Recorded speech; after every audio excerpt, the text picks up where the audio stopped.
दोस्तों, आज हम जीवन के सबसे गहरे सत्य पर चर्चा करेंगे, भाग्य और कर्म।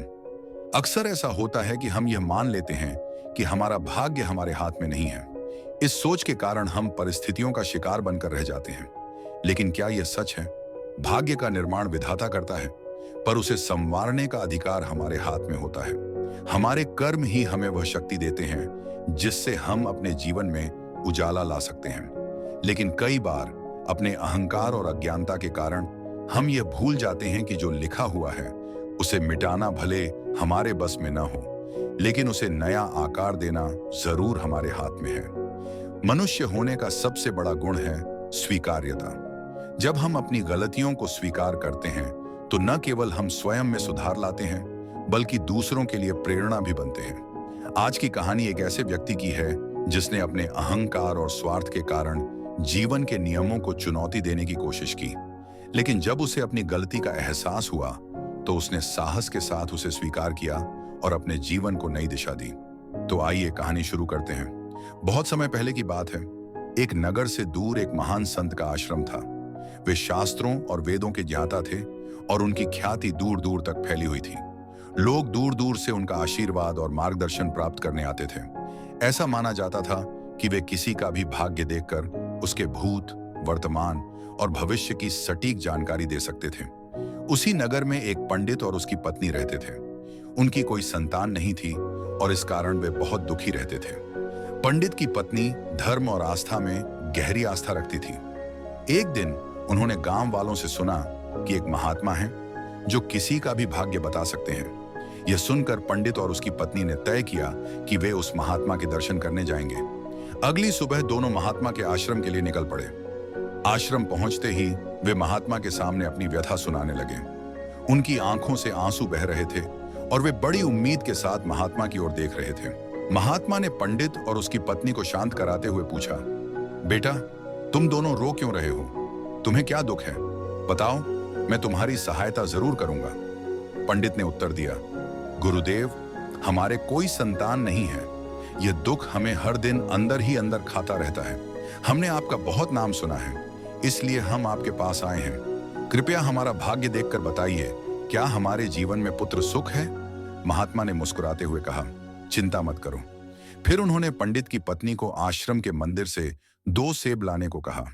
जब वह सेब लेकर आई तो महात्मा ने कहा, इन सेबों को तुम दोनों पति पत्नी साथ मिलकर खा लेना।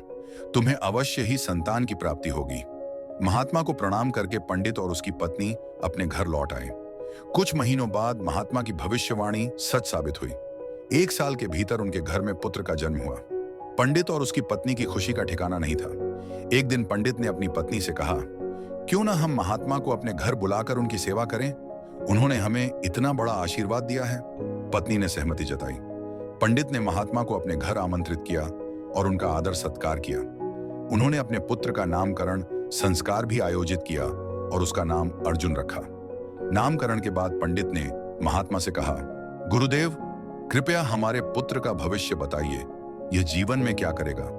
महात्मा ने कहा, अभी इसे बड़ा होने दो। जब यह 8 वर्ष का हो जाएगा तो इसे मेरे पास लेकर आना। मैं इसका भाग्य अवश्य बताऊंगा। यह कहकर महात्मा वहां से चले गए। समय बीतता गया और देखते देखते अर्जुन 8 वर्ष का हो गया। पंडित ने अपने बेटे से कहा, बेटा, चलो गुरुदेव के पास चलते हैं।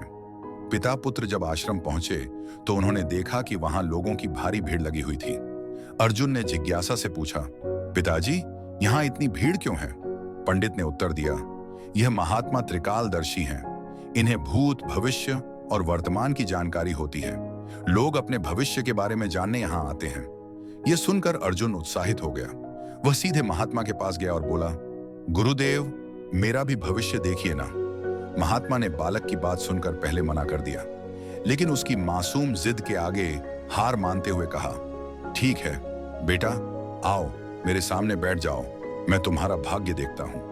अर्जुन महात्मा के सामने बैठ गया और महात्मा ने ध्यान लगाकर उसके भाग्य को देखने की प्रक्रिया शुरू की। महात्मा ने अपने ग्रंथ को खोला और ध्यान लगाकर पंडित के पुत्र के भाग्य का अध्ययन करने लगे। जब उन्होंने गणना की तो उनके चेहरे पर चिंता के भाव आ गए। उन्होंने देखा कि पंडित के पुत्र का विवाह एक नीच कुल की कन्या से होना लिखा है। महात्मा सोचने लगे, यह बालक तो उच्च कुल का ब्राह्मण है। यदि इसका विवाह नीच कुल की कन्या से हुआ तो यह समाज में अपमानित होगा और किसी को मुंह दिखाने लायक नहीं रहेगा। महात्मा ने यह बात पंडित को बताई। पंडित यह सुनते ही बेचैन हो गया और बोला, गुरुदेव, यह तो असंभव है। मैं ऐसा कभी नहीं होने दूंगा। अब जब मुझे भाग्य का पता चल गया है तो मैं इसे बदल कर रहूंगा। महात्मा ने ग्रंथ में और गहराई से अध्ययन किया। उन्होंने देखा कि गंगा के किनारे कई कोस दूर एक मछुआरे का परिवार रहता है। उस परिवार में अब तक 5 पुत्रियों का जन्म हो चुका है।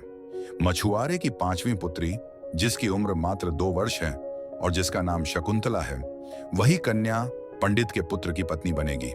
महात्मा ने पंडित को यह सब बताया। पंडित यह सुनकर दृढ़ निश्चय के साथ बोला, अब मैं देखता हूं कि भाग्य बड़ा है या मैं अपने पुत्र के भाग्य को बदल कर रहूंगा। यह सोचकर पंडित ने तुरंत उस मछुआरे के घर जाने का निर्णय लिया। जब वह मछुआरे के घर पहुंचा तो मछुआरे ने एक महान पंडित को अपने द्वार पर खड़ा देखकर उनका आदर सत्कार किया। मछुआरे ने कहा, पंडित जी, मेरे जैसे गरीब के घर आने का सौभाग्य आपने दिया। यह मेरा जीवन धन्य हो गया। पंडित ने विनम्रता से कहा, हे मछुआरे, मैं एक विशेष उद्देश्य से तुम्हारे पास आया हूं। मुझे यह बताओ, क्या तुम्हारे घर में 2 साल की एक कन्या ने जन्म लिया है? मछुआरे ने उत्तर दिया, हाँ पंडित जी, हमारी सबसे छोटी पुत्री की उम्र 2 वर्ष है। उसका नाम शकुंतला है। यह सुनकर पंडित ने गंभीर स्वर में कहा, हे मछुआरे, मेरे गुरु त्रिकालदर्शी हैं। उन्होंने मुझे बताया है कि तुम्हारे परिवार पर घोर संकट आने वाला है।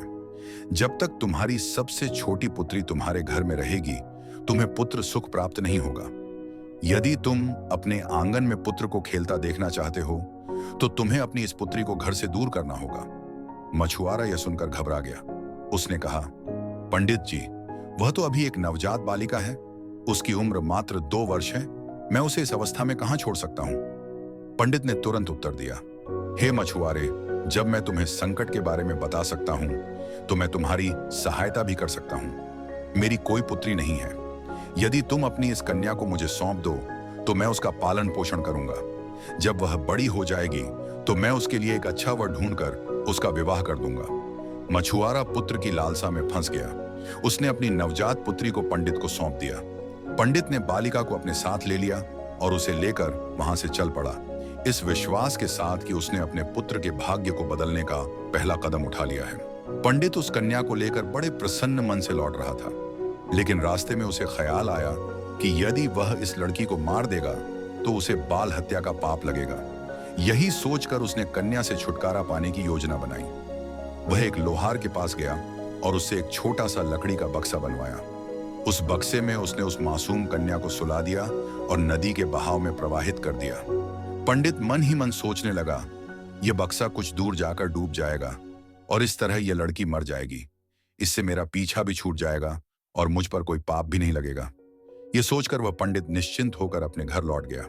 लेकिन क्या इस संसार में कोई ऐसा है जो भाग्य को बदल सके? उस कन्या के भाग्य में जीवन लिखा था। बक्सा नदी में डूबा नहीं, बल्कि बहते हुए एक दूसरे गांव के किनारे जाकर रुक गया। सुबह सुबह उस गांव के एक पंडित स्नान के लिए नदी किनारे आए। उनकी नजर उस बक्से पर पड़ी। उन्होंने उत्सुकतावश बक्से को खोला। जब बक्सा खुला तो उनकी आंखों के सामने एक अद्भुत दृश्य था। एक सुंदर सी कन्या बक्से में लेटी हुई अपने नन्हे पैर का अंगूठा चूस रही थी।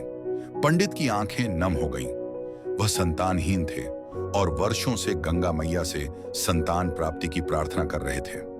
उस कन्या को देखकर उन्होंने सोचा, यह गंगा मैया का आशीर्वाद है।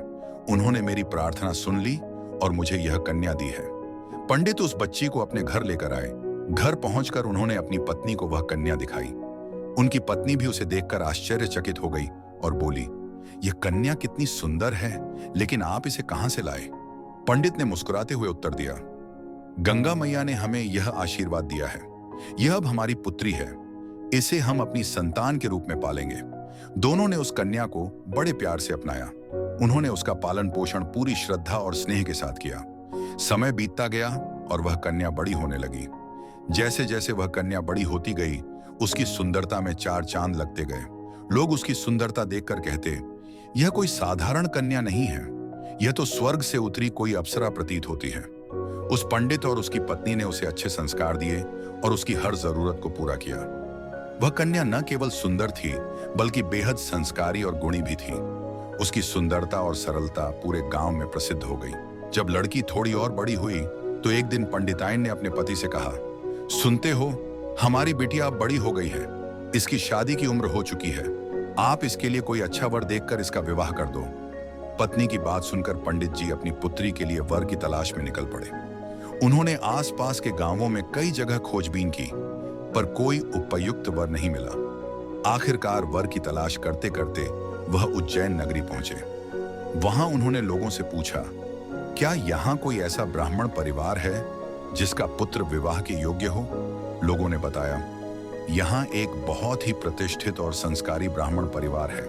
उनके घर में एक इकलौता पुत्र है जो विवाह के योग्य है। यदि आपकी बात उनसे बन जाए तो आपकी बेटी बहुत ही सुखी रहेगी। यह वही पंडित का परिवार था जिसने कभी उस लड़की को नदी में बहा दिया था। संयोग से अब वही परिवार उनकी बेटी के लिए उपयुक्त दिखा। पंडित जी वहां जाने का निर्णय लेते हैं। जब वह उस ब्राह्मण के घर पहुंचे और उनसे मुलाकात की तो उन्होंने अपनी पुत्री की सुंदरता और गुणों का वर्णन करते हुए विवाह का प्रस्ताव रखा। उस ब्राह्मण ने यह सुनकर खुशी खुशी प्रस्ताव स्वीकार कर लिया। उसे लगा कि यह उसके पुत्र का भाग्य बदलने का संकेत है। विवाह का समय निश्चित हुआ और पंडित जी खुशी खुशी अपने गांव लौट आए।